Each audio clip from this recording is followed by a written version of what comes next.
Tá rodando aqui. Já. Foi. Boa noite a todos e a todas. Estamos aqui a convite da coordenação do curso de licenciatura em História, realizando uma atividade no âmbito do início aí das atividades do semestre letivo, né?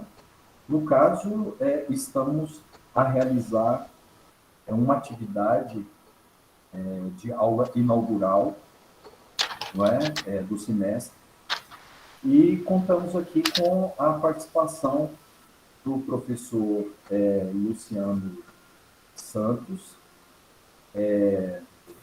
que é professor do Instituto Federal, é também diretor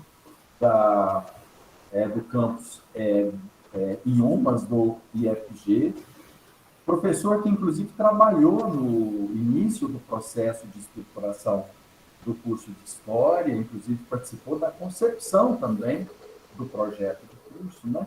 Então, é um grande prazer contarmos aqui com a participação, a presença do professor. O professor Luciano é graduado e mestre em História pela Universidade Federal de Goiás, é doutor em História Social pela USP. O professor tem uma experiência de produção e de reflexão em torno da história da América, teoria e metodologia da história, história social, história e epistemologia das ciências, inclusive com produção, não é, de obras que expressam, artigos que expressam, em grande medida, os vínculos com essas áreas de estudo e reflexão, né? Atualmente tem se dedicado a pesquisas em torno da presença do marxismo na América Latina, a influência de José Carlos Maria Tegui, o socialismo, temas relacionados também à raça e educação, enfim, tem uma grande contribuição intelectual, acadêmica, inclusive com publicação, né, de livros aqui pela própria instituição, né, dentre os vários livros que o professor produziu, publicou, tem o livro A Identidade da América Latina, o projeto intelectual de Leopoldo Zéia, produzido aqui pela editora do Instituto Federal de Goiás. Então, professor, se sinta muito bem recebido, é um prazer, uma honra podermos contar com o senhor ministrando essa aula inaugural. Antes de lhe passar a palavra para o início da exposição e, consequente, debate, né? Primeiramente, vamos passar a palavra aqui para o Arthur Ramos, que é da diretoria do Centro Acadêmico e solicitou um breve tempo para repassar algumas questões. Por favor, Arthur. Bom, boa noite a todos, todas. Para aqueles que não me conhecem, me chamo Arthur, sou o atual presidente aí do CA de História. Queria desejar o bem-vindo ao professor Luciano. Acho que essa atividade vai ser muito bacana. Como foi falado aí, só dar alguns informes rapidinhos. Essa é uma primeira atividade, embora puxada aí pela coordenação, né, em diálogo também com o CA. O CA tem ainda uma agenda de recepção aos calouros, né, que vai passar na próxima quarta-feira, dia 6, a gente vai ter uma Assembleia Geral do curso, onde a gente vai estar discutindo informes, volta às aulas, né, relembrando aí que o CA conseguiu, dentro da comissão local de preparação do retorno, uma representação. Então, embora a gente ainda não tenha muitas respostas, já vou deixar isso claro para todos, mas a gente vai discutir um pouco sobre o que está sendo feito, né, e apresentar mesmo, publicizar para os estudantes, né, o que a gente está pensando, o que a gente tem feito, né, dentro da comissão, e algumas questões organizativas do CA. E no dia 13, então, sem ser na próxima quarta-feira, na outra, a gente vai realizar uma oficina, né, de organização dos estudos voltado para calouros, mas que também abarca todo o corpo discente do curso, com foco sobre leituras acadêmicas, né? Então, quando você pegar um texto, o que fazer com esse texto, enfim. E será ministrado aí pelo professor Diego, então, na dia 13, 14h30. Esse é o primeiro informe, então se organizem, participem da assembleia semana que vem. Eu sei que está todo mundo com muita dúvida em relação ao retorno. Vai ser um ótimo momento para esclarecer, e enfim. E a segunda questão que eu queria colocar para vocês é um convite que sábado agora, 9 horas, lá na Praça do Trabalhador, vai estar rolando mais um dia nacional de mobilização pelo Fora Bolsonaro.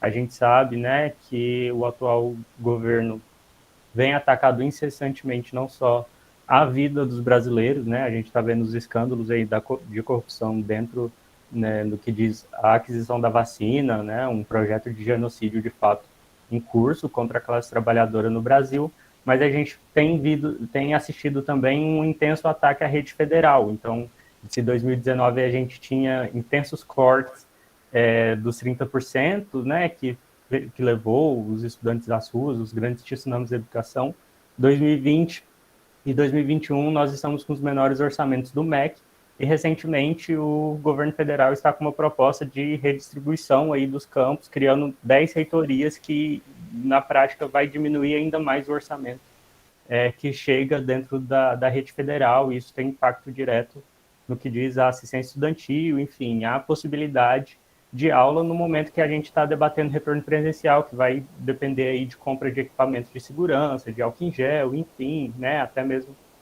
possíveis reformas estruturais. Então, mais do que nunca é necessário, né, sair das ruas para que a gente consiga, né, acima de tudo, lutar pelo direito à vida, sabe, o direito básico, mas que a gente também seja na defesa da rede federal, né, dos institutos federais de Goiás e do Brasil inteiro. É isso, são esses dois informes para vocês, deixar o restante, né, da agenda da calorada, chamar para manifestação no sábado, e vou deixar aqui no chat o Instagram do CA, onde é a nossa principal forma de comunicação com os alunos, então a gente está publicizando tudo lá. Mas deixar aí uma boa atividade para todos, uma boa noite, e é isso. Obrigado aí pelo tempinho. Obrigado, Arthur. Bem, o tema que o professor Luciano fará a sua intervenção é perspectivas e abordagens teórico-metodológicas no campo de estudo dos intelectuais, e o professor fará uma intervenção de aproximadamente 50 minutos, portanto, isso constituirá no primeiro bloco, e, em seguida, abrimos para questões, problematizações, e onde o professor procurará responder, na medida do possível, das condições de tempo, as questões, as problematizações suscitadas, não é? Então, já passo, professor Luciano, fique à vontade para dar início à sua exposição.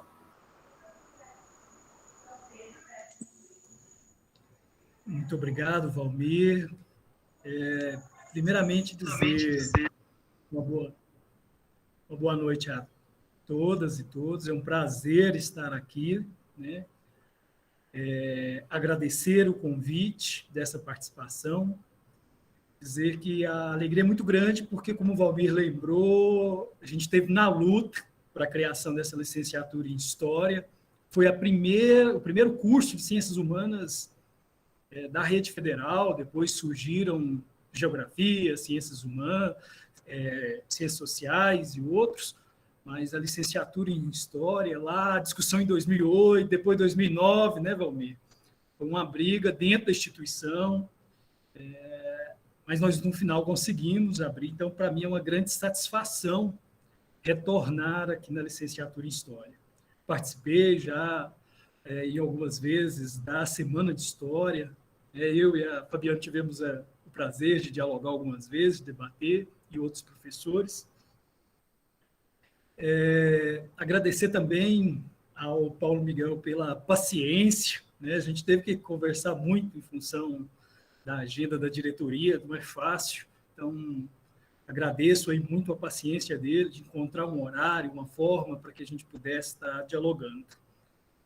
Também parabenizar, aproveitar aqui um momento para parabenizar a Fabiane por ter se colocado o nome a reitora da instituição. Acho que precisamos avançar cada vez mais nesses lugares de poder, e é importante ter a representação feminina, mas também uma representação feminina compreendida a partir de uma pauta política, né? Isso é muito importante. Também parabenizar o Arthur aí pela iniciativa. Os estudantes têm que se mobilizar, têm que compreender o papel da rede federal e defendê-la, que é um patrimônio e é uma escola de grande importância no processo hegemônico, né, da classe dominante. É uma luta, né, pela hegemonia dentro da instituição, né, de concepções diferentes, formações profissionais e técnica, e os estudantes são importantes nesse processo. Bom, feitas essas palavras iniciais, eu acho que a gente pode, então, partir para a discussão. Acho que a primeira coisa que eu preciso falar, que quando eu falo de intelectualidade latino-americana, eu estou pensando também no Brasil. Acho que é importante pontuar isso.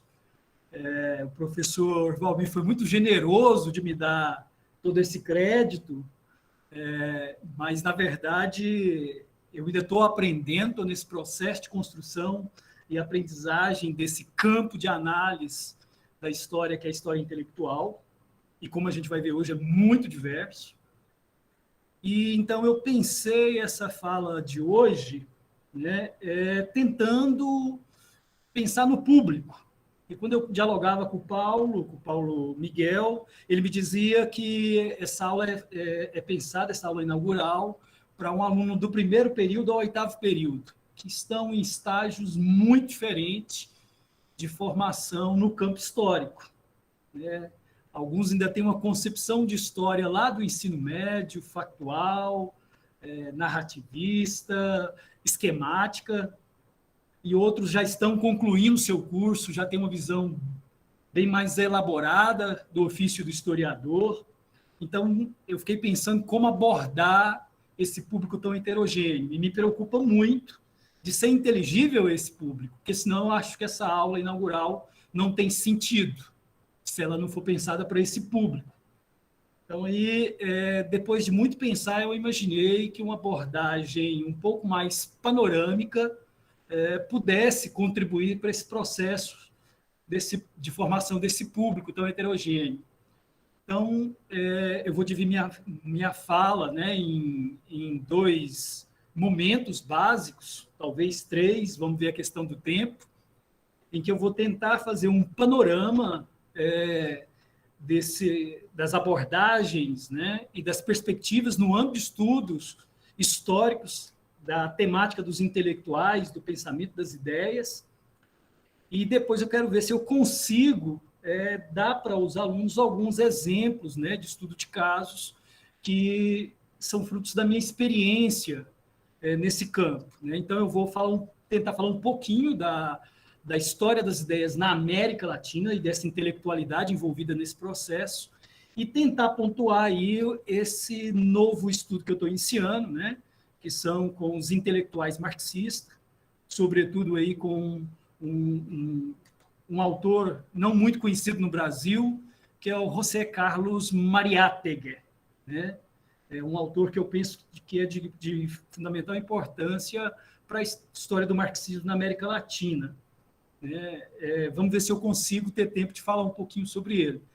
Então, é fato que eu estou propondo aqui uma análise panorâmica e tentando fechar estudo de casos para ver se a gente consegue contribuir. Então, eu pensei também de fazer blocos e abrir, mas há uma preocupação de repente, abrir nesse momento teórico, metodológico, e haver muitas perguntas profundas, porque são, e não dar espaço depois para o pessoal conhecer um pouquinho do pensamento latino-americano. Então, resolvi fazer um bloco só e depois abrir e aprofundar de acordo com as perguntas e do debate. Então, essa é a perspectiva que eu trago para tentar contribuir para esse momento dos estudantes da licenciatura em História. Bom, Então, iniciando já esse primeiro ponto, acho que é importante trazer a perspectiva que o campo de estudo, né, histórico dos intelectuais é um campo de convergências e divergências. Ele é um campo que a gente pode tentar caracterizar como de caráter multi, inter, trans e interdisciplinar. O que eu estou querendo chamar com isso?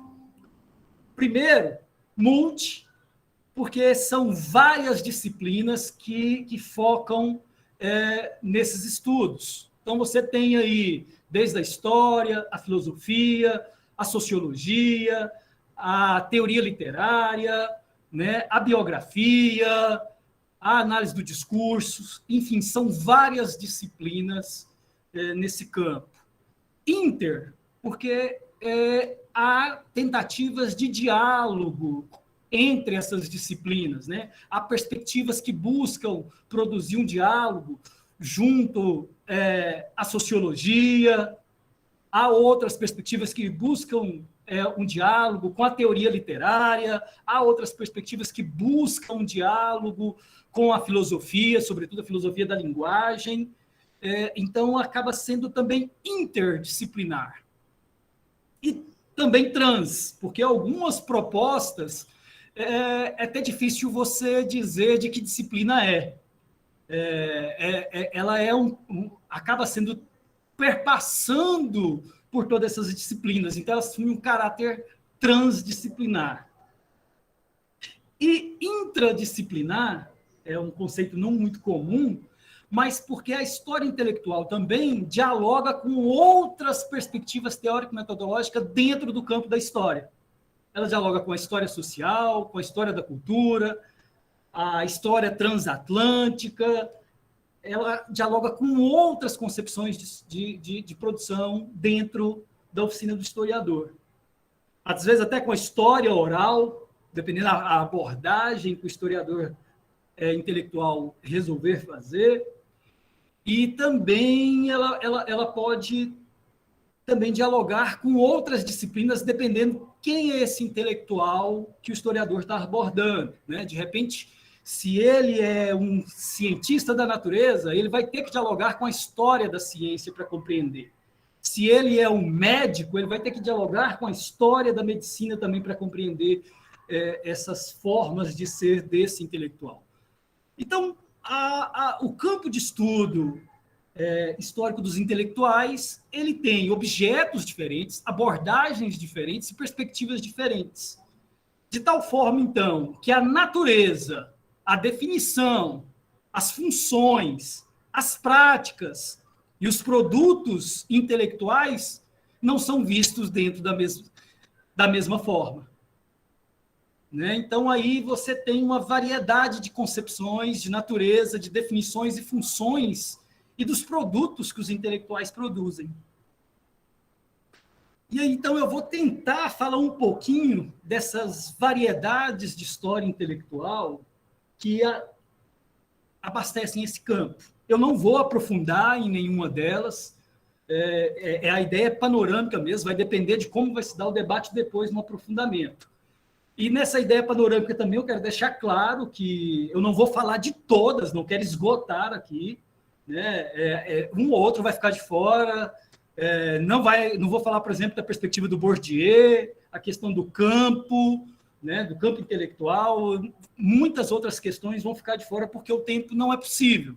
Então, o que eu quero é trazer um retrato, uma perspectiva do campo para que esse estudante do primeiro ano ao oitavo conheça esse campo. E aí, no debate, a gente pode aprofundar em uma dessas linhas ou em outros problemas que forem colocados, porque também existem outros problemas, crise do paradigma, giro linguístico, enfim, tantas coisas que eu também não vou abordar nessa apresentação, mas que no debate a gente pode fazer.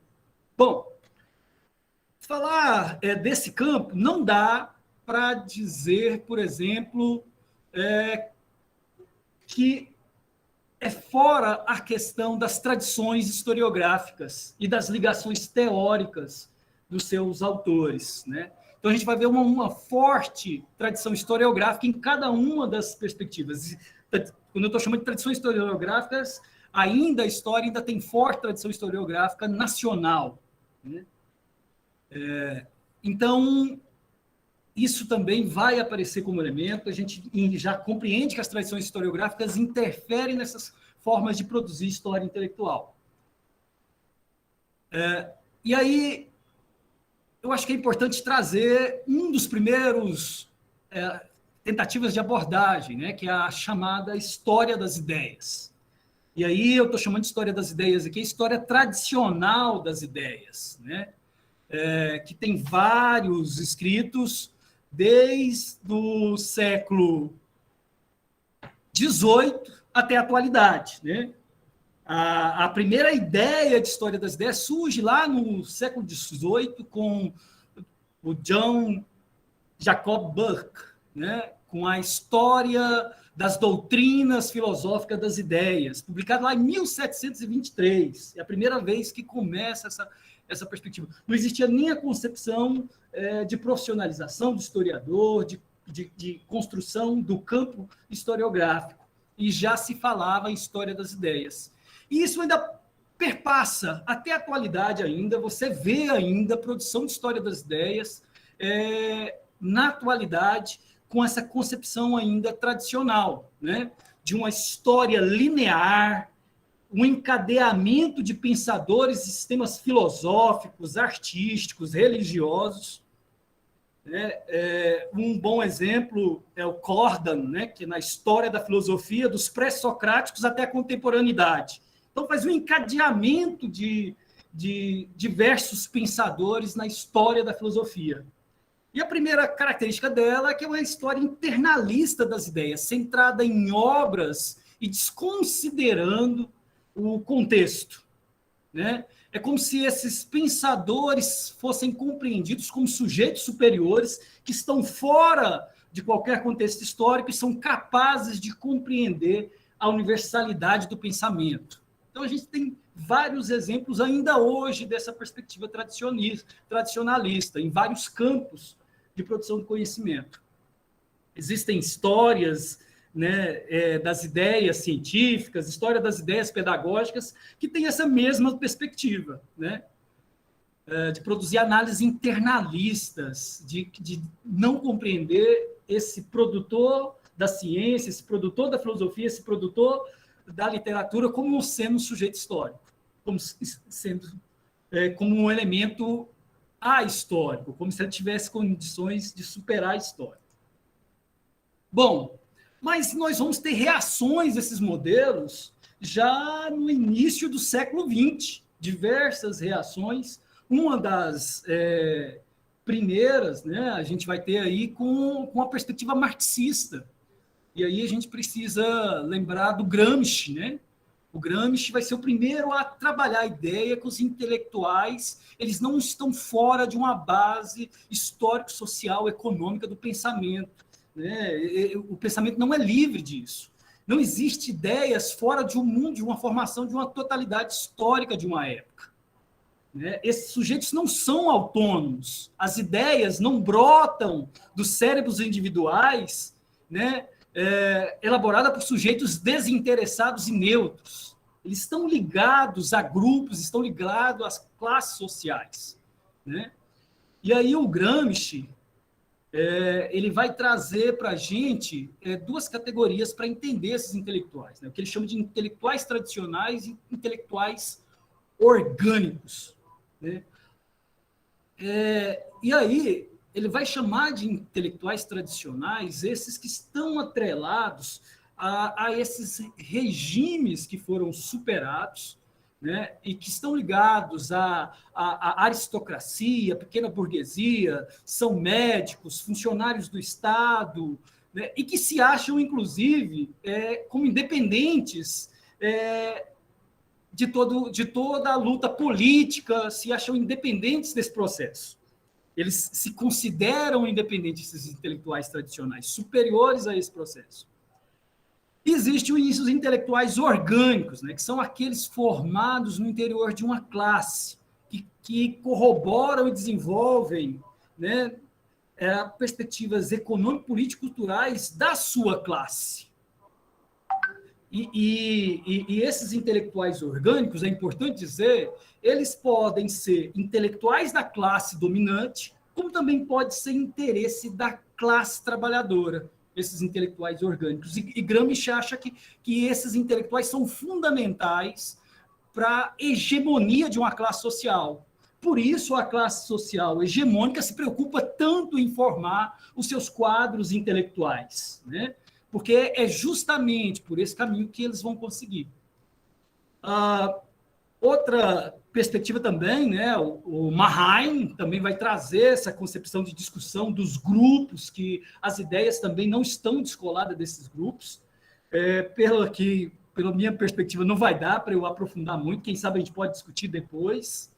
Então, já vou passar para a próxima perspectiva, que é a história do pensamento político, né, que tem vários autores, né, mas está muito atrelada à chamada Escola de Cambridge, embora muitos dos seus representantes não estejam mais em Cambridge, né, como, por exemplo, Kate Skinner, que já não está mais em Cambridge, né, o Pocock também, Peter Lester e muitos outros, Dan e outros que trabalham com essa perspectiva da história do pensamento político. Bom, a primeira coisa que eles vão fazer é romper com essa história das ideias tradicionais. Eles são críticos a essa história das ideias tradicionais.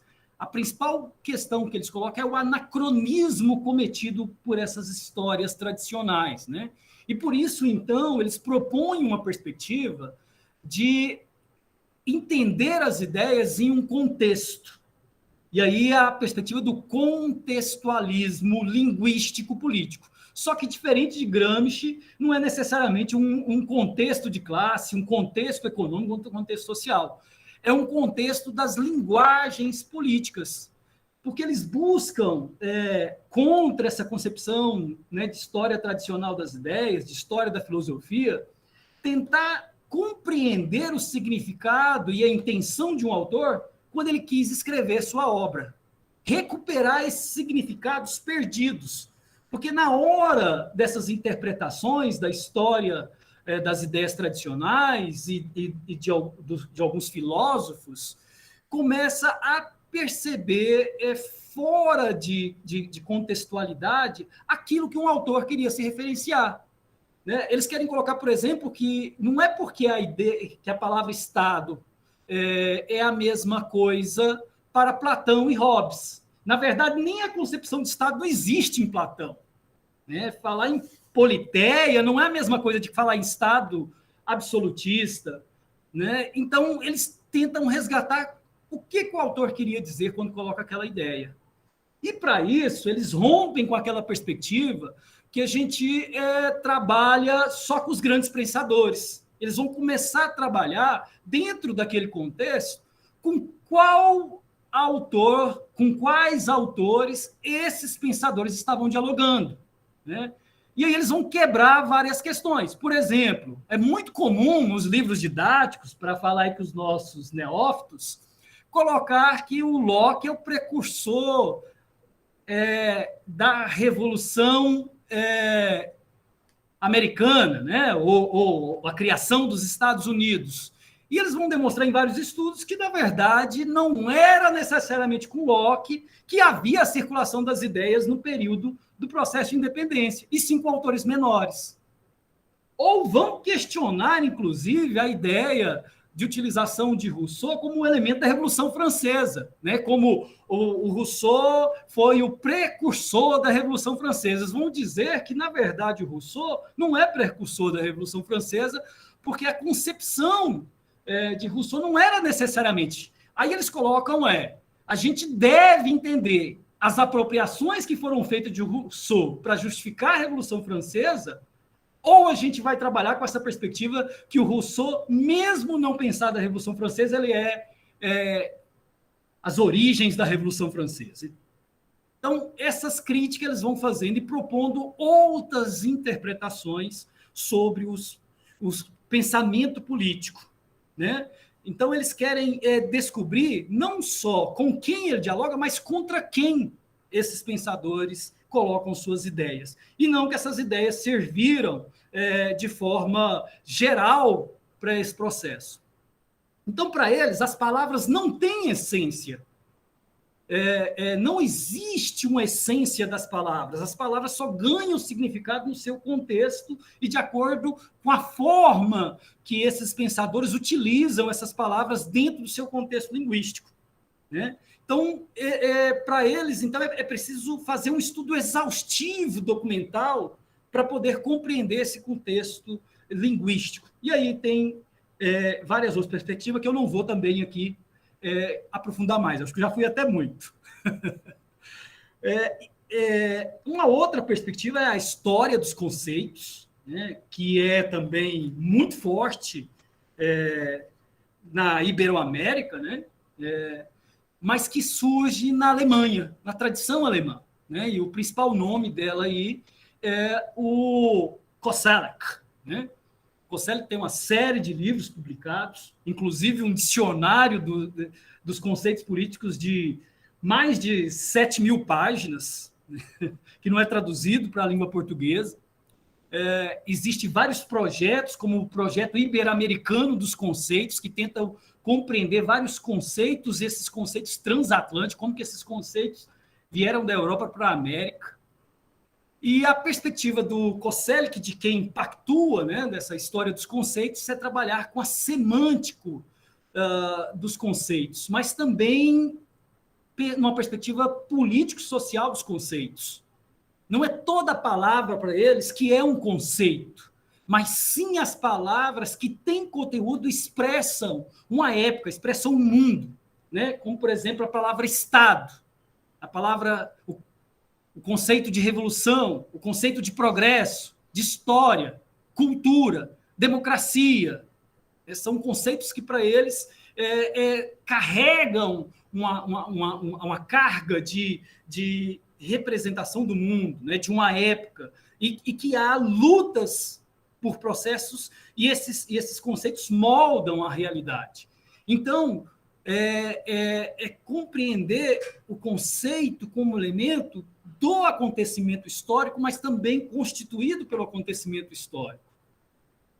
Então, não como mero reflexo. E aí, para poder entender como esses conceitos sofrem processos de mudanças, é necessário para você trabalhar com grandes temporalidades, que aí você vai perceber como esses conceitos foram utilizados. Aí, para alguns, né, podem usar aí a perspectiva do Braudel, longa duração, né?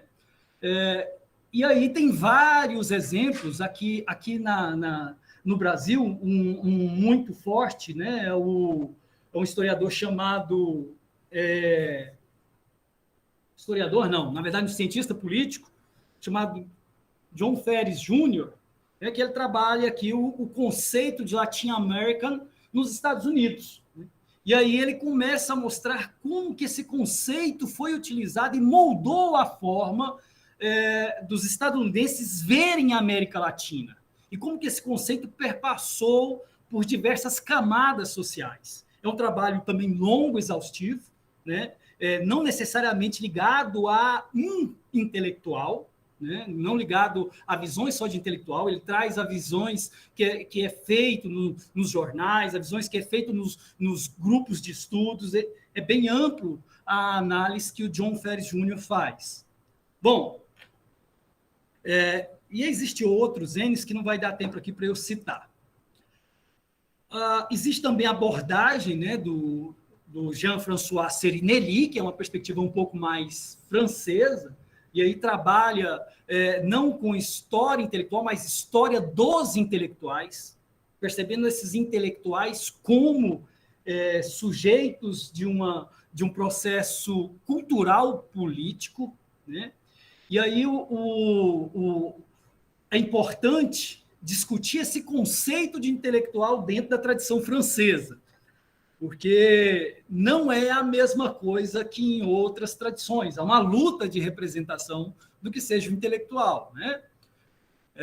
Por exemplo, o intelectual tem algumas perspectivas que entende que o intelectual existiram apesar de ter nomes diferentes. Chamem eles sábios, filósofos, homem de letras, cientistas, literatos, doutos, sempre existiram, né? Esse sujeito intelectual. Já dentro da tradição francesa, né? E o Pierre Lemon e tantos outros vão colocar, há um nascimento dos intelectuais, que para eles dá-se muito com o caso Dreyfus, né? Que é aí feito um manifesto em defesa desse capitão de origem judia, assinado por diversos intelectuais. Então, nas concepções deles, o intelectual não é toda e qualquer produção de cultura, né? O intelectual, e aí tem várias outras interpretações, é aquele que se engajam em uma causa, aquele que coloca a sua análise, a sua capacidade de discutir, de argumentar, de projetar o futuro em função de um combate político. Então, não são todos os produtores de cultura que são intelectuais, mas aqueles que usam o seu prestígio, a sua capacidade intelectual em função de uma causa política. Esses são os intelectuais. Bom, feito esse panorama geral, eu não sei como é que está meu tempo, Valmir, você vai me falando aí, tá? Eu vou tentar falar um pouquinho... E da América Latina? Não teve nenhuma concepção? Isso me preocupava. Lá nos idos de final dos anos 90, início dos anos 2000, isso me preocupava, porque já estava começando toda essa discussão aqui no Brasil, e me preocupava saber, e a América Latina? Né? Tem várias outras tradições, a América Latina não tem uma. E aí comecei a estudar sobre isso e descobri diversos intelectuais trabalhando com história das ideias, não com essa perspectiva, só que eles não se casavam com essa perspectiva tradicional, porque eles entendiam os pensadores latino-americanos a partir de uma perspectiva histórica e nacional. Inclusive, na verdade, esses historiadores das ideias na América Latina, e aqui eu vou citar o nome só de alguns, né? O Leopoldo Zéia, o Arturo Ardal, o Arturo Andrés Roig, Carrion e tantos outros, eles compreendiam a história das ideias em uma perspectiva de projeto político-filosófico. Né? Eles colocavam a história das ideias justamente para questionar o imperialismo cultural e o domínio da Europa e dos Estados Unidos sobre do mundo a partir das concepções filosóficas. E eles vão questionar a própria ideia de filosofia sendo unicamente europeia. Mas, para isso, eles precisavam resgatar os pensadores latino-americanos para tentar descobrir qual é a originalidade desse pensamento. Em que medida esse pensamento tem uma autenticidade. E, por isso, então, eles vão colocar a ideia de história das ideias muito relacionado com a ideia de filosofia latino-americana. E vão desenvolver várias metodologias para poder entender esses intelectuais a partir de um lugar, a América Latina, a partir de um contexto histórico, e não uma concepção universal como a história da filosofia defendia. E aí eu fui estudar isso, como se deram isso, né? E o que eu percebi é que eles formaram uma grande rede de intelectuais, enorme rede, inclusive com um projeto político forte de inserir dentro das matrizes dos cursos de filosofia nas universidades latino-americanas a disciplina de História das Ideias Latino-Americanas, no sentido de constituir dentro, nesses estudantes, uma compreensão da originalidade desses pensamentos. Bom, e aqui no Brasil, o grande representante é o João Cruz Costa, no Uruguai, o Arturo Ardal, no México, Zéia, e eles vão formar uma grande rede a partir de uma viagem que o Leopoldo Zéia faz pela América Latina, isso lá nos anos 1940, né? E aí eu começo para poder entender esse pessoal com o conceito de redes intelectuais. muito próprio da hoje a gente falar de, né, das redes de computadores, rede mundial de computadores, e como as pessoas se conectam, e como que o tempo e espaço diminuiu em função disso, e esquece que, na verdade, os intelectuais e muitas ideias já circulavam muito antes. Então, em 1940, esses intelectuais, mesmo sem internet, sem nada, eles se comunicavam e conseguiam estabelecer estratégias políticas de ação. Por meio de cartas, por meio de eventos, por meio de congressos, por meio de articulação de revistas. Né? Então, eu não vou aprofundar também, mas o que eu quero que vocês entendam é que certas chaves, certas categorias ajudam a compreender essas redes, como, por exemplo, de geração, como entender a dialética das ideias com a materialidade socioeconômica, porque esses pensadores não estão fora das suas tradições e dos movimentos dos seus próprios países. Por exemplo, o Leopold Zé estava muito atrelado à Revolução Mexicana, aquilo impacta muito ele, atrelado a algumas ideias de partido. A mesma coisa o João Cruz Costa aqui no Brasil. E também eventos internacionais ajudavam eles também a mudar a sua forma de pensar, como, por exemplo, a Primeira e Segunda Guerra Mundial. Há uma crítica generalizada sobre a Europa depois da guerra. Porque que Europa é essa produtora de saber, de conhecimento, que produz uma guerra que provoca atrocidades de ordem justamente contra aquilo que eles sempre acusavam os outros continentes, que era barbárie. A barbárie mais absoluta acontece na Europa, né? Com a guerra, com o nazismo, enfim. E esses intelectuais, então, começam a questionar a partir desse impacto da Primeira Guerra Mundial e busca essa volta assim. Isso vai se espalhar pela literatura, por diversas concepções que não dá para eu entender aqui. Então, o conceito de geração que a gente trabalha não é a ideia de todos terem uma mesma idade numa época, mas sim acontecimentos históricos, sociais, econômicos e políticos que fizeram determinados intelectuais terem os mesmos problemas, as mesmas perspectivas, as mesmas afinidades eletivas, que são afinidades intelectuais, afinidades políticas e assim por diante. E também é importante entender que redes intelectuais elas têm diferenças. Uma coisa é você falar de uma malha, em que há elementos de identificação e de certa semelhança entre esses intelectuais. Outra coisa é você falar de uma teia, em que grupos de intelectuais ou um intelectual domina esse processo. Ele tem a hegemonia nesse processo, mas também eu posso discutir isso um pouco mais depois. Bom, falando então, né, desses intelectuais, por fim, o outro exemplo que eu queria dar era o José Carlos Mariátegui, né? O Mariátegui é anterior a esse movimento. Eu já conheci o Mariátegui ainda dos tempos de faculdade, mas nunca havia me preocupado. E, de repente, eu comecei a olhar para o marxismo latino-americano e o Mariátegui me surge como uma perspectiva bastante interessante, porque lá em 1930 ele está trazendo discussões que ainda são muito atuais, né? Que é a questão da raça, que é a questão do processo educativo, que é a questão muito própria de determinadas realidades da periferia do capitalismo. E aí o Mariátegui, diferente de outros que vão reproduzir o instrumental marxista e trabalhar com categorias engessadas, ele vai produzir uma nova forma de interpretar.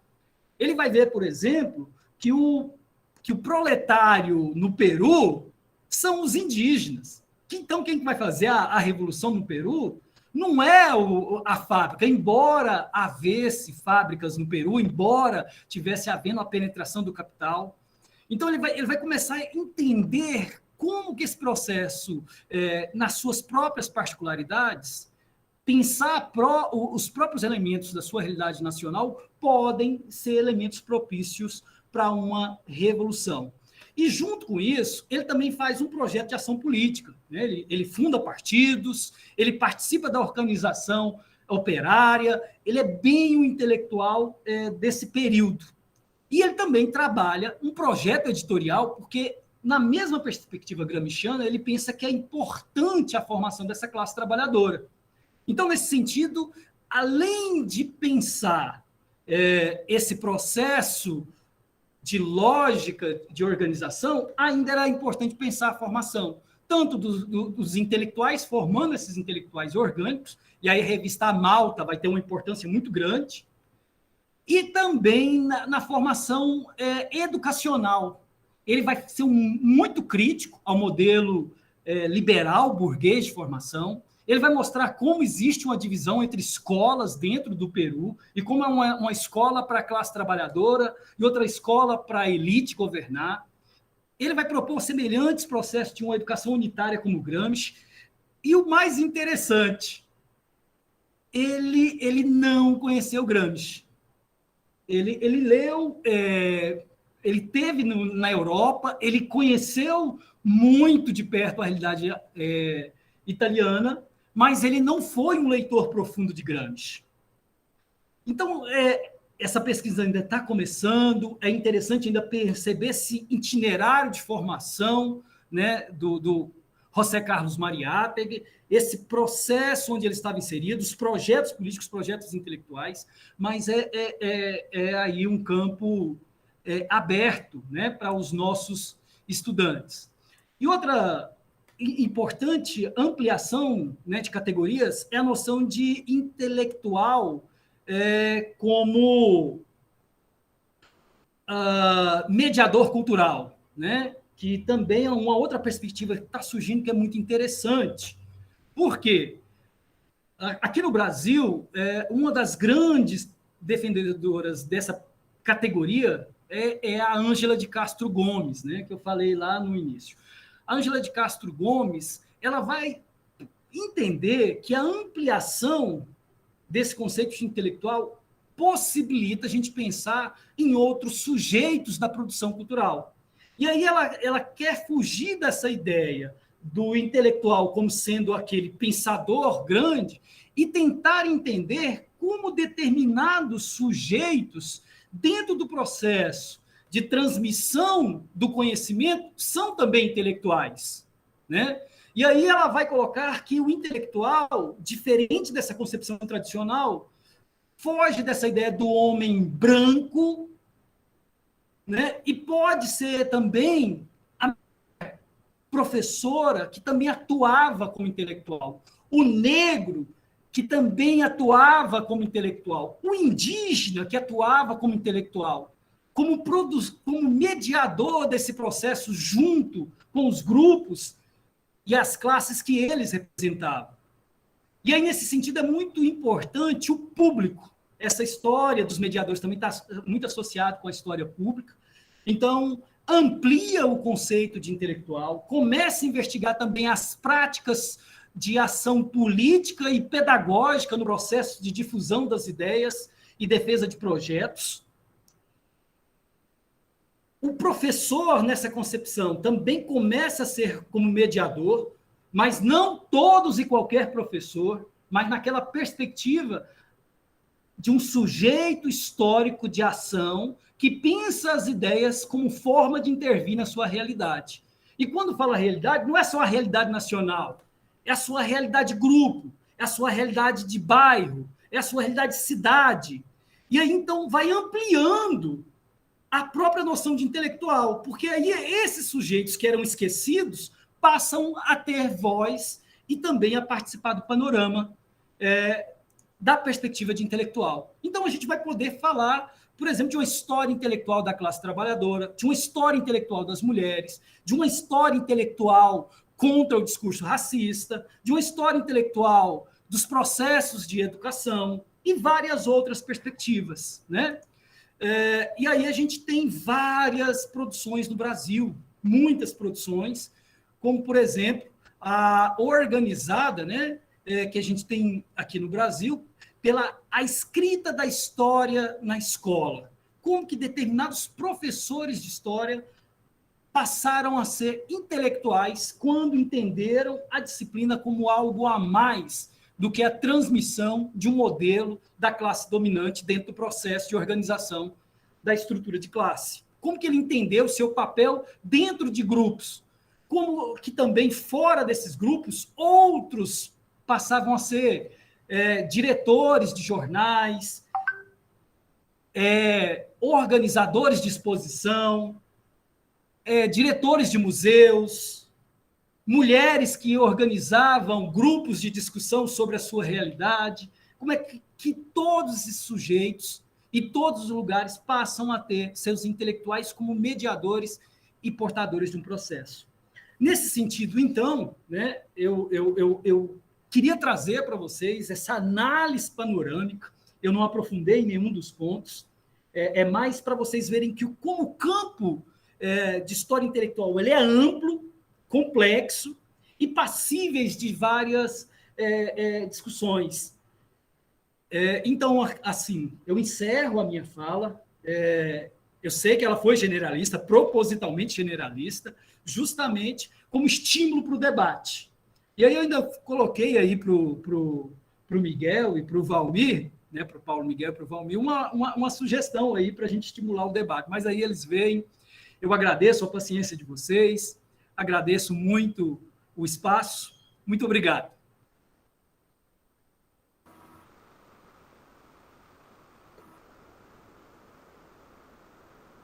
Bem, professor Luciano, parabéns. Foi uma exposição realmente muito qualificada. Nós vamos abrir aqui agora para as intervenções, mas antes de já passar a palavra para o professor Rafael Borges, em primeiro lugar, eu gostaria de informar aos estudantes, infelizmente não posso estender o que vou dizer aos professores, mas aos estudantes. O professor Luciano doou 2 livros, com a perspectiva de sortearmos aqui, que sejam sorteados junto aos alunos que estão participando dessa aula inaugural. Infelizmente, a Fabiane Costa vai ficar um pouco chateada, porque não vai poder disputar, mas é a vida, é assim que acontece. Eu tenho o livro, meu bem. Eu acho que é. E o Paulo Miguel, professor, fez um levantamento, né, dos estudantes que participaram aqui, e ele vai encaminhar para Um levantamento, é uma lista, né? É uma lista. O Matheus, que é do CA também, né, eu mandei aqui para o Matheus, enquanto o Luciano fala, mandei a foto aqui. O Matheus vai fazer lá no sorteador, né? A gente botou o nome de todos os alunos, tá? Enquanto a coisa vai andando, tá? Perfeito. Mas antes da gente abrir, só para operacionalizar, Valmir, eu te entrego sábado os livros. Tranquilo. Aí você passa para o pessoal e depois. Tranquilo, aí a gente providencia isso tranquilamente. Bem, primeiramente aqui, eu gostaria de solicitar que todas as questões que serão levantadas, pontuadas, que elas não ultrapassem o limite de 2 minutos, para que a gente, até 2 minutos, para que a gente assegure que todos e todas possam apresentar questões. Professor Rafael, por favor. Obrigado, professor Valmir. Bom, eu quero dar boa noite para todo mundo, especialmente para o professor Luciano. Foi um imenso prazer, né, ouvi-lo. Já falei com o Valmir aqui, estava conversando no WhatsApp sobre Auto Insights, assim, porque os alunos que já passaram por mim sabem que sua fala muito me interessa e dialoga com uma série de questões que a gente tenta trabalhar em sala de aula. Inclusive, eu fiz um coro forte hoje com os meus alunos de América Colonial para virem ouvi-lo, né? Então, assim, muito obrigado, né? Assim, tenho também teu livro, ainda não consegui ler, porque a gestão não me permitiu, mas realmente, vendo as suas pesquisas, né? Até mesmo os seus temas de doutorado, novidades que você traz de doutoramento, é tudo muito interessante a mim. Eu queria te perguntar, quando você fala dessas redes, né, de intelectuais latino-americanos que se formam a partir da década de 30 no Brasil, a partir dessa ideia, então, de latinidade, da defesa dessa noção de latinidade, como fica, na sua ótica, esse empreendimento enquanto uma tentativa de legitimar-se perante o Ocidente? Entende? Porque me preocupa nesse processo de uma história intelectual da América Latina, o quanto a gente, e o quanto essas pessoas, né, eu falo a gente porque adoro realmente me sentir latino-americano, mas o quanto isso se dá numa tentativa autóctone, autônoma e trilhando as nossas próprias trajetórias, as nossas próprias matrizes de pensamento, a nossa própria mestiçagem, ou quanto essa tentativa segue a via academicista, de emulação mesmo de uma perspectiva ocidental, né? Então, essa originalidade, ela é buscada, mas ela também é defendida enquanto um projeto de autonomia política, como você colocou, né? Eu acho que isso é uma questão que eu te pergunto. Queria fazer uma outra pergunta sobre o Mariátegui, né? Entendendo a importância do pensador. Eu falava mais sobre ele quando eu trabalhava com Morse, mas os meninos me matavam quando eu queria trabalhar com Richard Morse em América, então eles pediram para tirar. É mais difícil, ainda mais no contexto remoto. Mas eu queria que você falasse um pouquinho sobre a atualidade do pensamento do Mariátegui para as ações e para as lutas políticas hoje. Nós estamos passando pelo marco temporal, nós estamos passando por uma série de questões aí que ameaçam diretamente os povos indígenas no Brasil hoje. Então, eu queria que você comentou isso brevemente, mas que você ampliasse um pouquinho mais. E isso, desculpa, não falei em 2 minutos, mas é porque a vontade era de dialogar muito mais. Obrigado. Mais alguém gostaria? Yangle? Posso fazer uma questão? Acho que, primeiro, parabéns aí, Luciano, pela excelente exposição, né? Traz ideias aí, questões muito instigantes. Essa questão da história intelectual, ela é importante, né, para a gente, inclusive, ler os contextos, né, perceber como é que tais e quais ideias circulam e outras não, né, como algumas ganham adesão e constroem, né, ajudam a construir hegemonias.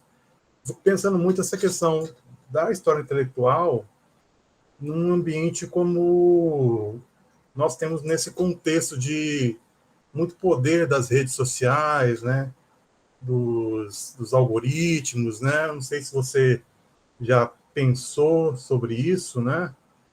Eu gostaria que você desenvolvesse, né, caso lhe for confortável, né?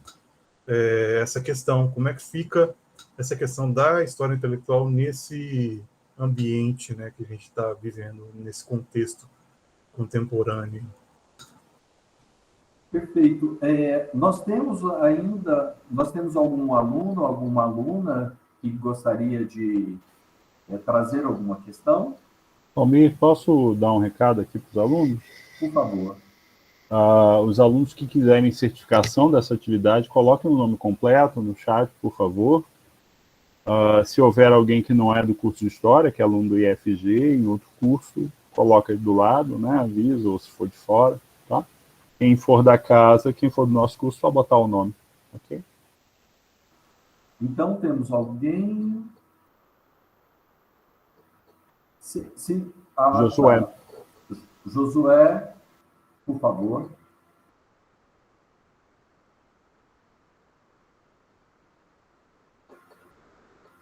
Josué, abre o microfone.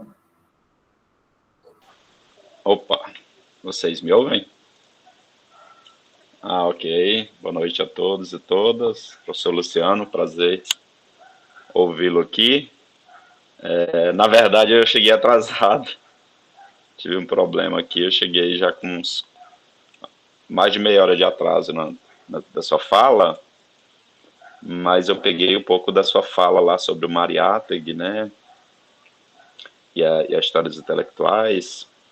E eu estava pensando aqui, a gente está no contexto de comemoração dos 100 anos, né, de um dos maiores pensadores, né, brasileiros, que é o Paulo Freire, pelo menos pensadores da educação brasileira, né? E a minha pergunta muito objetiva é de saber se esse pensador ele aparece nas tuas pesquisas e como que ele aparece, qual que é o estatuto dele dentro das tuas pesquisas, caso ele apareça, tá ok? Muito obrigado. Professor Luciano, por favor. Aí nós abrimos um outro bloco, ok?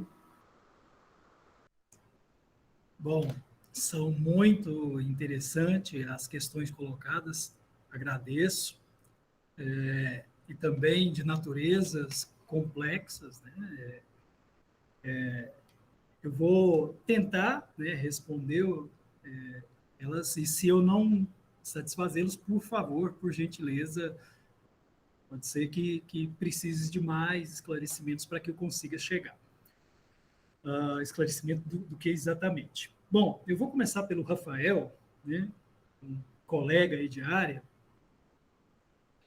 Rafael, dentro desse grupo também há lutas, né, dentro da história das ideias. O marco temporal é muito grande, né? Eles começam lá no final dos anos 30, início dos anos 40, e o Leopoldo Zéia estava escrevendo até pouco antes de sua morte, 2004, o Arthur Ardal estava escrevendo até antes de sua morte, 2003, o Roig ainda está vivo escrevendo, e numa rede tão grande, Rafael, existia divergências, né? Existia críticas, existia debates, o Salazar Bondi mesmo é um crítico muito forte do Zéia e também participa dentro do grupo. E ao analisar em profundidade esses intelectuais, eu tendo a concordar com você. Eles não rompem com essa perspectiva completamente desse pensamento dominante europeu e academicista. Na verdade, eles querem um lugar dentro dessa história universal. Essa é a verdade, né? Eles buscar uma originalidade a partir da filosofia ocidental. Eles não rompem, né, com a filosofia ocidental. É muito diferente do modelo de filosofia africana que busca dialogar com a regionalidade, com os modelos de matriz africana. E também outros dentro da América Latina que buscam também dialogar com as matrizes indígenas. Esses pensadores não. Esses pensadores, eles buscam dialogar com a intelectualidade já europeizada, né? Eles querem discutir com esses intelectuais para buscar um espaço dentro daquilo que eles criticam. Então, a grande questão deles vocês nos chamam de bárbaros, mas nós não somos bárbaros. Nós somos capazes de filosofar como vocês. Só que nós queremos filosofar a partir de uma suposta realidade nossa, mas essa realidade deles já é atravessada de uma perspectiva europeizada, né? Então, o projeto deles não está completamente rompendo de um projeto hegemônico de pensamento ocidental.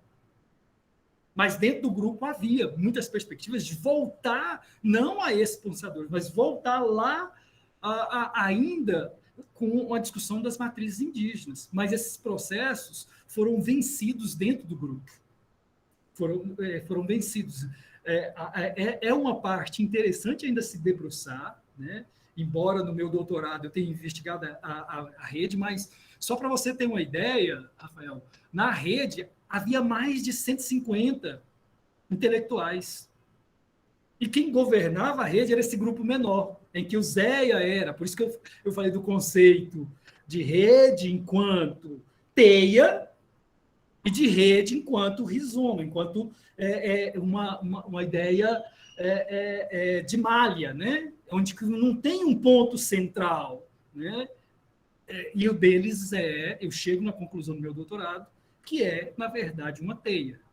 Tá? Eu não sei se eu consegui, né, chegar onde você queria, mas é essa a perspectiva. Bom, Yang, com relação às redes hoje, né, e os intelectuais, né? Bom, hoje, mais do que nunca, esses discursos, essa construção, né, dos discursos como a forma de legitimar certos projetos, sobretudo da direita reacionária, é muito forte, né? É tão forte que tem pessoas que são tão contaminadas que a própria realidade parece que não são capazes de vencer. Eles degladeiam contra a própria realidade. E aí, nesse sentido, para mim, a função do intelectual mais do que nunca é importante. Mais do que nunca o intelectual é importante, sobretudo na perspectiva de uma história pública.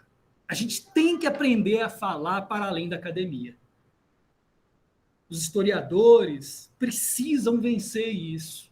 Eles precisam ser capazes de discutir para além da academia. Nós fazemos discursos muito herméticos, que são incapazes de compreensão do público. Às vezes as pessoas criticam, né, um professor de história que vai para o youtuber como se ele estivesse querendo virar youtuber, né? O John Manuel, né, um garotão aí que eu acho um cara bacana aí dessa nova juventude marxista, não sei se o Valmir sabe, é um cara que conversa com a galera na forma e traz um debate de alto nível do marxismo. Então, nós estamos precisando fazer isso. Nós estamos precisando ocupar esses espaços. Porque se a gente ficar falando para nós mesmos, dentro da academia, meus amigos, convertendo convertidos, né, nós não vamos sair disso. Então, eu penso que esse intelectual, mas aí é nessa perspectiva que eu defendo, intelectual que está claro com um projeto. E não estou falando um projeto de classe, porque de repente alguém fala assim, não, eu não concordo com a ideia de classe e tal, mas tem N projetos de esquerda. Eu acho que é fundamental a gente pensar isso. E mais do que nunca a gente tem que entender que a gente precisa estar nessas novas formas de comunicação, que não existiam na época desses intelectuais, mas que eles pensaram. Ora, e aí retomando o Mariátegui, né? O Mariátegui foi um cara que trabalhou muito com a produção, não só para os intelectuais, mas também para os grupos. Ele percebia claramente aí que havia uma diferença entre, né, os indígenas da costa e os indígenas da serra. Ele sabia que eles eram diferentes. E ele sabia que só seria possível um processo de avanço de ideias se ele conseguisse juntar esses grupos. Então, ele precisava formar mediadores e precisava dialogar de acordo com os tempos. Por isso que ele propõe um socialismo indo-americano dialogando com as tradições, né? Inclusive, né, alguns aí não vão gostar dele, né, porque ele vai falar de umas concepções aí baseadas na ideia de religiosidade. Alguns vão criticar o Mariátegui como sendo um heterodoxo e tal, mas ele sabia que era a forma de ele chegar nesse povo, para depois chamar para o discurso de classe, para depois entender a politização desse grupo. Ele sabia que ele precisava alcançar. E aí também, para mim, os camaradas também têm que entender isso. Hoje, discutir raça no Brasil, o marxismo tem que discutir raça. Se o marxismo não discutir raça, a população negra não vai entender que ela faz parte também de uma classe dominada.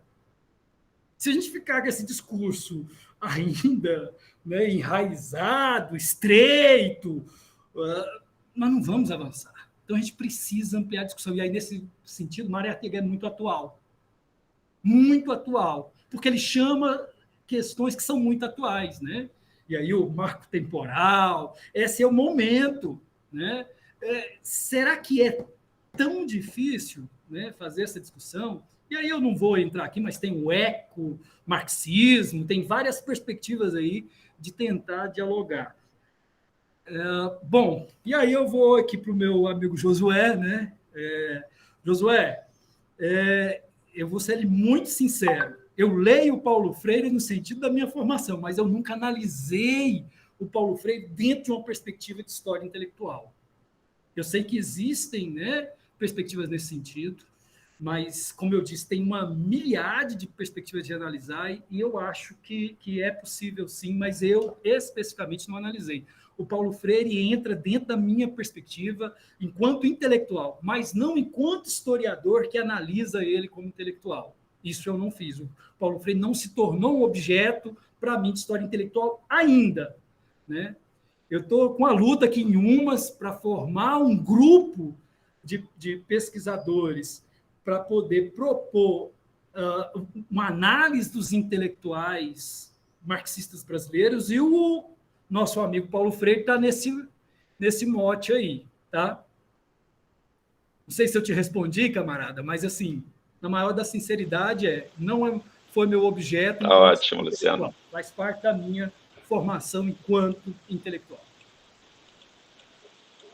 Perfeito. Nós temos nós temos a professora Fabiane e a professora Maria Abadia. E renovamos aqui aos alunos para que possam participar e tudo mais. E, Luciano, antes de passar para a professora Fabiana, adorei essa sua intervenção, porque você me trouxe mais elementos para que eu pressione o Youngler a produzir mais para os nossos veículos. Sei? Muito obrigado, estamos juntos. Fabiane. Você vê que o Valmir se utiliza de qualquer momento para colocar a gente para trabalhar, né, Luciano?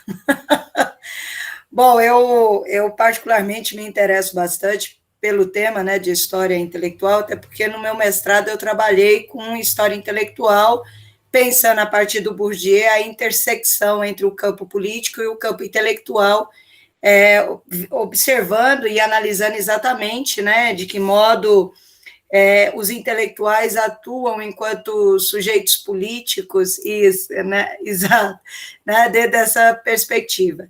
E aí, assim, eu fiquei um pouco desejosa de ouvir que você falasse um pouco sobre esse lugar, né, do Bourdieu e o campo intelectual na perspectiva de uma abordagem possível, né, para a constituição da análise da intelectualidade latino-americana. Eu, particularmente, gostei bastante do recorte que você propôs, porque, pensando exatamente no sujeito para o qual esse debate está direcionado, né, você propõe possibilidades analíticas dentro de uma perspectiva de história intelectual. Então, pensando, então, dentro do recorte que você fez e o abandono que você fez lá no início do Bourdieu, se possível, eu gostaria que você falasse um pouco de como que você compreende essa perspectiva, né, de abordagem teórica, metodológica, para se pensar, então, essa intelectualidade latino-americana, né, e as possibilidades que você enxerga, né, ou mesmo a demarcação de estudos que se propuseram a isso, né? Então, assim, se você puder falar um pouquinho sobre isso, me agradaria muito, porque eu garrei no Bourdieu desde o mestrado e seguindo, embora no doutorado eu tenha ido para a historiografia, eu pensei o campo historiográfico na relação com o Bourdieu, porque, para mim, em termos de debate sociológico, é muito interessante a perspectiva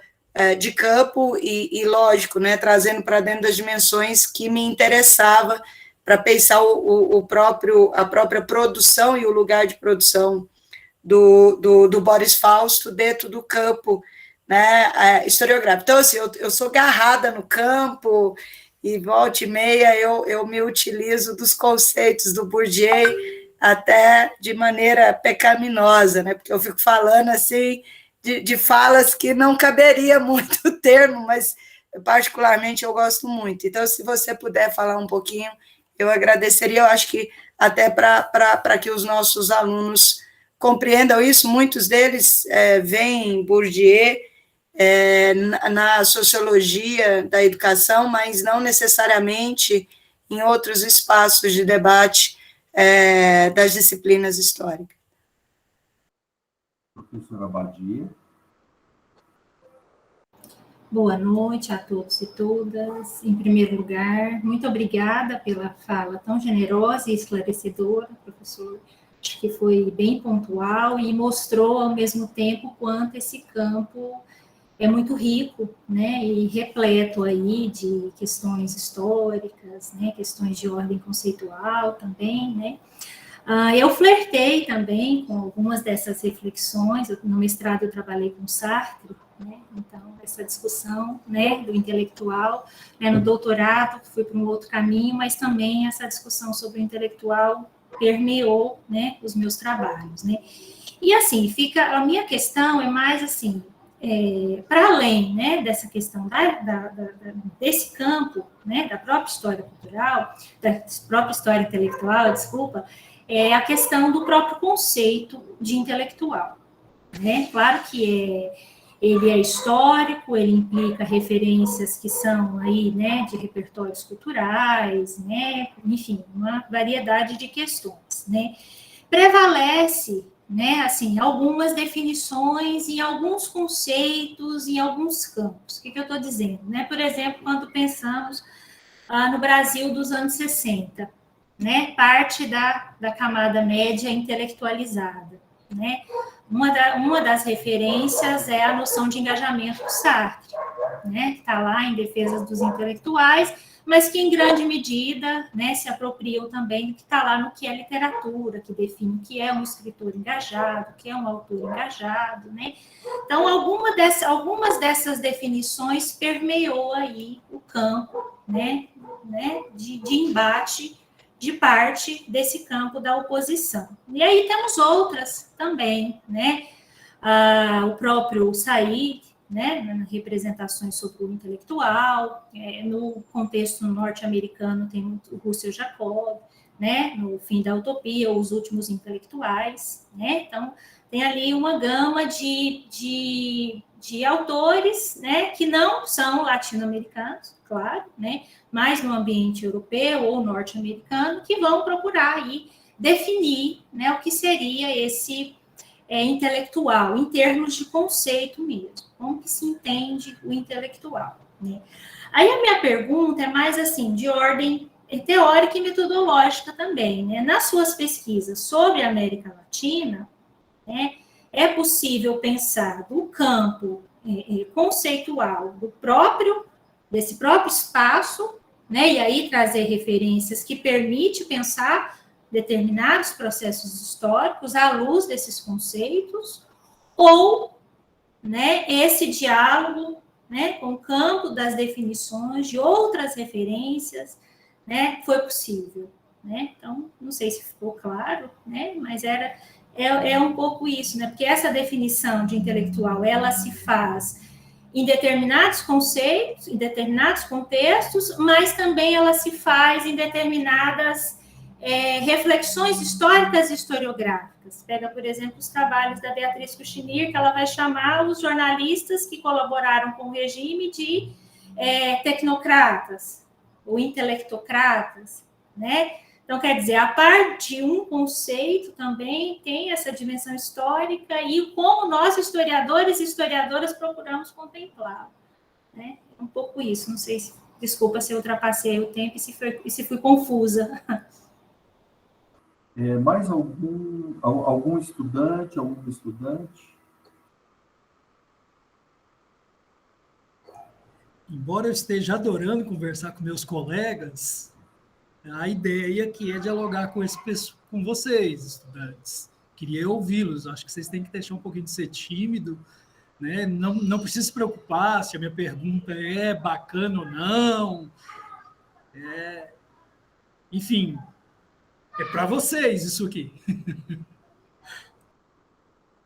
Então, temos um ou uma. Não? Ok, eu passo então a palavra ao professor e posteriormente, no retorno, nós encaminharemos a questão do sorteio. Pode ser assim, professor Paulo Miguel? Beleza. Então, professor, pode começar a refletir aí acerca das questões levantadas aí pela Fabiane e pela Badia, por favor. Valmir, acho que eu vou deixar a Fabiane sem resposta. O que você acha? Completa, apoio total. Valmir, eu vou sentar a mão em você, cara. Brincadeira, Fabiane. Bom, eu acho que eu vou inverter um pouco, vou falar um pouco mais que a professora Maria Badia traz para a gente, né? Porque eu acho que é de extrema importância essa questão que ela traz. Embora que eu tenha defendido, né, uma forma de analisar os intelectuais, isso ficou, né, explícito para alguns, implícito para outros, né? Eu tentei fazer esse panorama para dizer existem outras formas. Né? E aí, nesse sentido, professora Maria Badia, eu acho que a história dos conceitos é um caminho. A história dos conceitos ela pode mostrar, inclusive, como o próprio conceito de intelectual ele é passível de compreender dentro não só da temporalidade, mas da espacialidade. E aí o projeto do Iberconceito, do Jasmin, do Feres Júnior, né, dessas redes transatlânticas, podem mostrar isso. O Bered, né, na Unesp, tem um professor que está me fugindo o nome dele aqui na Universidade da UNAM, no México, que ele vai mostrar que o conceito de intelectual na América Latina não é esse mesmo conceito francês, e que isso é produto da historiografia de matriz francesa, tentando compreender o intelectual a partir de uma outra matriz fora, e aí ele vai discutir o conceito de intelectual no México, no Chile, e ele vai mostrar como que esse intelectual é outra coisa, e como que essas pessoas elas se manifestam como intelectual, elas usam os termos intelectuais. Então, nesse sentido, ele defende de entender o conceito de intelectual nos seus próprios termos, entender o conceito de intelectual para aquela intelectualidade, como eles se identificam como intelectual e o que eles defendem como intelectual. E que, para mim, é um campo válido. Embora eu deixe bem claro que não é o meu campo de estudo. Né? Eu dialogo com a história dos conceitos, mas não é o meu campo de estudo. Eu conheço esse trabalho, eu estive no México. Né? Foi muito gratificante fazer a pesquisa da história das ideias, porque eu viajei por vários países da América Latina para conseguir coletar essa documentação. Então, tive o prazer de conhecer diversos colegas de outras universidades e a forma como... Oh, meu Deus, né? Gente, trabalho remoto é assim, tá bom? Papai, deixa o papai falar aqui. Vai brincar. Meninos, dá licença, por gentileza. Bom, pessoal, acho que isso acontece com todo mundo no ensino remoto. Ou de alguma forma, a gente é atravessado por diversas coisas, e, na verdade, é nós que estamos invadindo o espaço deles. Né? Acho que ainda vai haver muita análise sociológica do ensino remoto, como que a invasão do privado se deu. Mas, enfim. Bom, pessoal, aí, nesse sentido, professora, eu penso que a senhora está correta, né? De pensar que é possível a gente pensar o termo intelectualidade na sua época. O que é pensar o termo intelectual nos anos 40?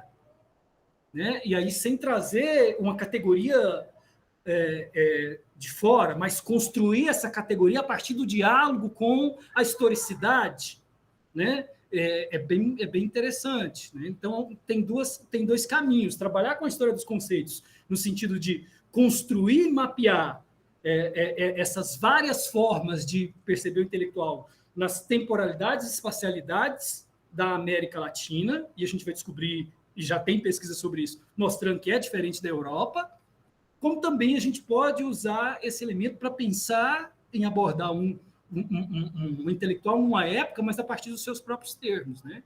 Então, penso que é um caminho válido, sim. Não sei se eu esclareci, não sei se eu cheguei nos pontos aí que a senhora queria que eu comentasse. Bom, Fabiane, vamos lá, Fabiane. Primeira coisa, eu não sou um leitor de Bourdieu. O Bourdieu, ele não fez parte... Filho, o papai está explicando depois. Dá licença, deixa o papai. Só rapidinho, depois o papai vai brincar com você. Vai lá. Gente, é porque eu fiquei o dia inteiro sem conversar com eles. Né? Então, assim, eu também entendo eles. Né? Eles também não compreendem. Pô, meu pai está de manhã, de tarde, de noite, como é que é, meu pai? Enfim, queria que vocês entendessem e peço desculpas aí também. Bom, mas também acho que é uma análise muito válida, Fabiane, né? Porque ela dá conta de explicar certas questões que outras abordagens não conseguem. Né? O campo intelectual ajuda a gente a entender muitas coisas, embora eu não dialoguei diretamente com o Bourdieu, mas eu acabei de dizer aqui, quando eu falo, por exemplo, que dentro da história das ideias havia disputas, havia questão de prestígio, havia outros elementos. Eu estou dialogando com o Bourdieu, embora o Bourdieu não entrou como a minha principal referência.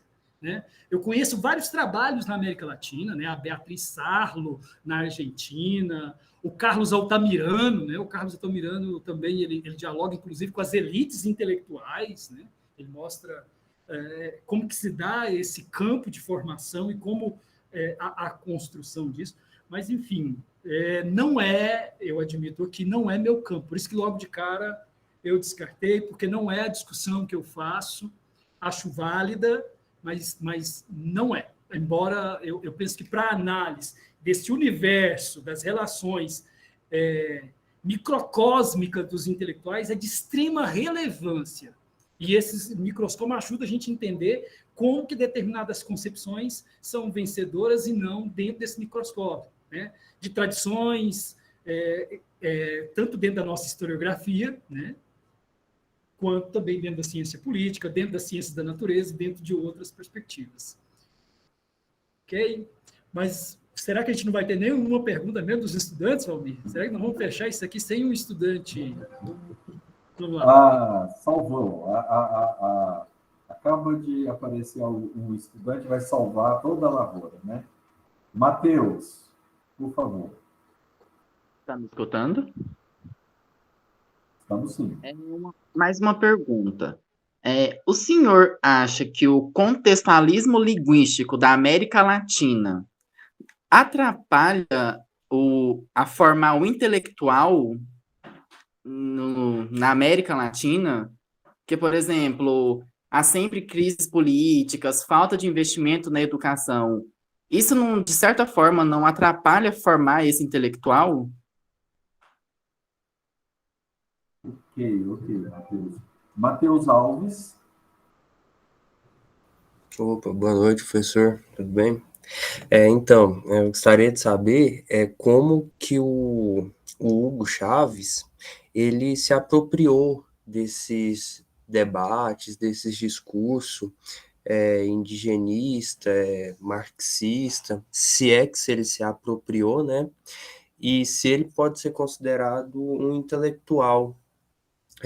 Essa é a primeira pergunta. A segunda é mais nesse rumo político também, trazendo os grandes líderes que a gente tem hoje, como o Evo Morales, né? Se ele também traz esse discurso, como o partido rumo ao socialismo, né? Lá, se ele utiliza desse debate, como que é que ele se apropria nesse sentido. Obrigado.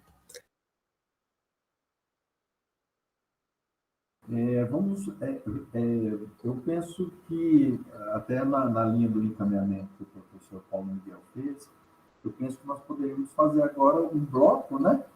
Um bloco final, e eu perguntaria se temos mais alguns alunos, mais alguns professores, algumas professoras que queiram apresentar também algumas questões aqui para o professor Luciano, porque aí o professor faz a intervenção no seu último bloco.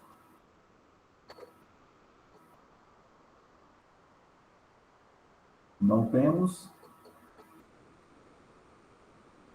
Perfeito, professor. Então, eu já lhe peço para que, ao tratar das questões, já nos apresente as suas palavras e considerações finais. Obrigado. Obrigado, Valmir. Obrigado aos estudantes pelas perguntas, né? Vou tentar respondê-los. Eu não sei se eu compreendi muito bem. O Matheus, eu não sei se é o Souza, o primeiro que perguntou é qual, por gentileza? Só para que eu faça justeza do seu nome. Souza. Hã? É o Matheus Souza, isso. Souza. Aluno do primeiro período. Chegou agora. Parabéns, Matheus. Mas aí eu acho que é só para poder ajudar aí no que eu acho que você está querendo saber. O contextualismo linguístico é outra coisa. Eu acho que você quer saber se dentro dessa concepção, né, de projeto de país, de projeto político, como se dá a formação do intelectual, porque é muito claro o projeto do governo, né? Então, é mais ou menos como a falta desses investimentos, a falta dessa preocupação pode interferir na formação dos intelectuais. É mais ou menos isso, né? Sim, é isso. Ok. Então, tá, então. Nesse sentido, Matheus, vocês têm razão, né? Isso é preocupante no sentido de formação, mas isso faz parte de um projeto, né? A gente tem que entender que a formação do intelectual é um processo de disputa, porque o intelectual é que constrói a hegemonia da concepção de mundo de uma época. Então, a forma que você forma os intelectuais vai garantir a manutenção de um projeto. Então, não quer dizer que não está se formando intelectuais. Está se formando intelectuais. Mas que tipo de intelectuais está se formando? Né? É um projeto de disputa. E o Instituto Federal, né, a rede federal, ela está nessa mira. O Sistema S faz parte desse processo de formação. Não estamos deixando de formar técnicos, né, para o Brasil, mas para um projeto de Brasil. Não é que não há dinheiro, Matheus, há dinheiro. Só para você ter uma ideia, né, para o projeto do novo ensino médio, para a nova BNCC, foram 7 bilhões. 7 bilhões. Então, há um investimento, quando coloca livros sobre empreendedorismo, círculo de vida, um monte de coisa que muitos professores estão engolindo, inclusive dentro do nosso instituto, em diversos campos, me preocupa muito, faz parte de um projeto. Então, não é que não tenha dinheiro, não é que não tenha investido, mas qual é o modelo que está sendo investido. Essa que é a questão. Então, existe muito dinheiro, sim, né? Muito dinheiro empregado numa fundação Lemon, numa fundação Itaú, Bradesco. E aí, quando você vai ver, essas editoras estão atreladas a esses grandes conglomerados, existe interferência neles na forma que vai se dar o currículo, existe um monte de interferência, Matheus, que aí é o processo de luta pela formação e manutenção desse modelo. Então, o debate sobre o intelectual, a formação do intelectual é muito atual. É muito atual. Bom, agora, não tem jeito? Como é que é isso? Então, nós estamos fadados ao desespero, à ilusão, à concepção que... Não. Existem outras formas de formar os intelectuais. E aqui está a prova disso. Esse debate que nós estamos trazendo é a parte desse processo de formação. Agora precisa ampliar. E não é só na escola, existem outras formas, né, de formação desses intelectuais. Quando a gente coloca, por exemplo, que dentro da discussão quilombola, a preocupação de trazer as matrizes é a formação dos intelectuais. Que dentro do movimento indígena, eles fazem a discussão das suas tradições, a discussão dos seus modos de lidar com a natureza, dos seus modos de interpretar o mundo, é a formação do intelectual.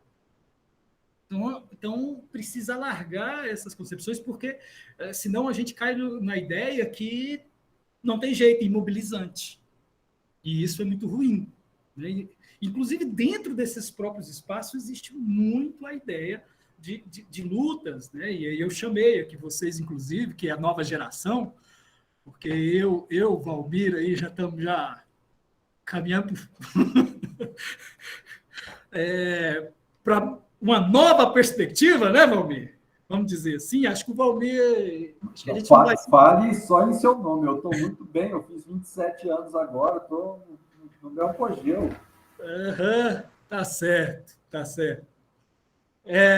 Então, existem, talvez, outras perspectivas dentro desse processo de luta, Matheus, que vocês é que vão entender muito mais que nós, nessa geração que vocês estão vivendo. E aí a ideia de geração é muito importante. Então, a resposta não sei se eu fui claro para você, existe sim um projeto de formação intelectual em disputa. E nós temos que estar nessa disputa. Bom, E a questão do Hugo Chávez, do Evo e tantos outros. Apropriações sempre vão haver, Matheus. Essas apropriações existem em função de determinados projetos políticos. Agora que a gente tem que entender qual é o sentido dessas apropriações.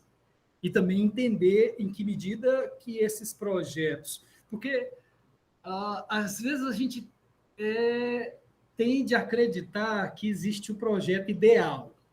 Tende a acreditar que o projeto único é esse.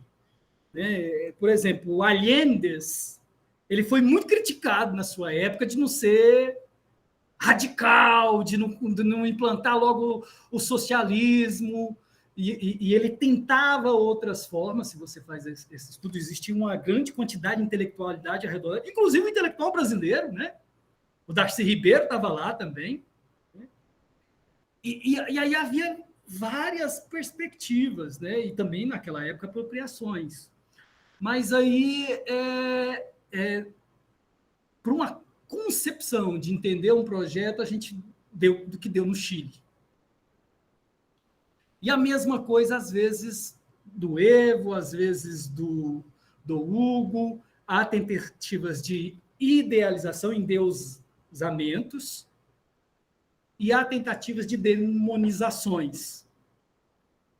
Então, dentro desse processo, como é que a gente pode entender, de fato, os projetos e possibilidades que eles estão querendo colocar?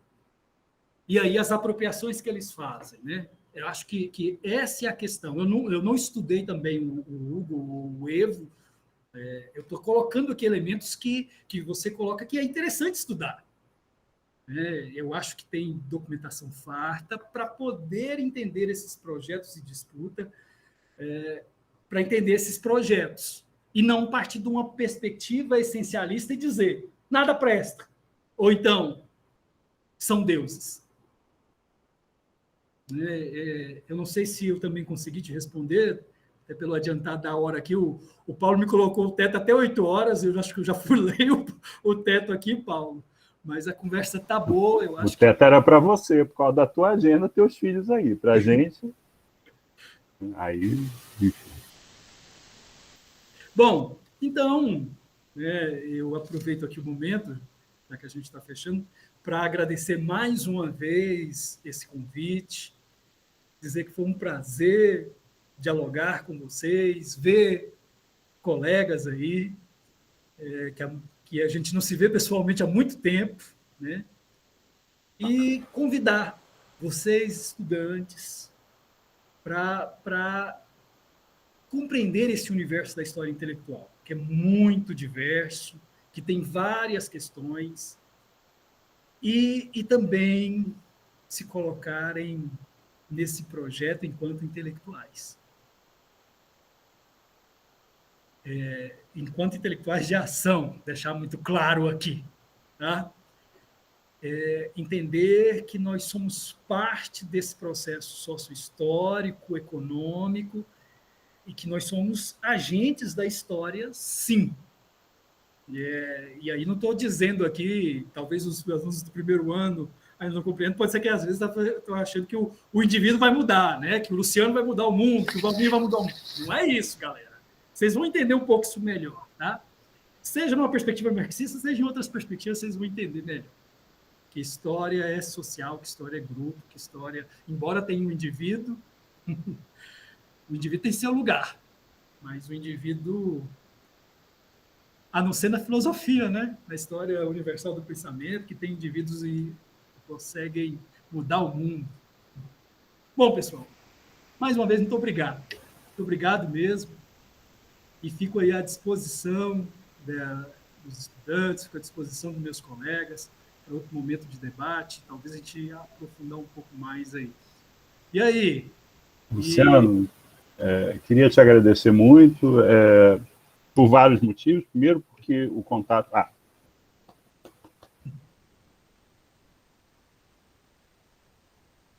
Primeiro, porque o contato foi bem em cima, né? Então, assim, eu te agradeço muito.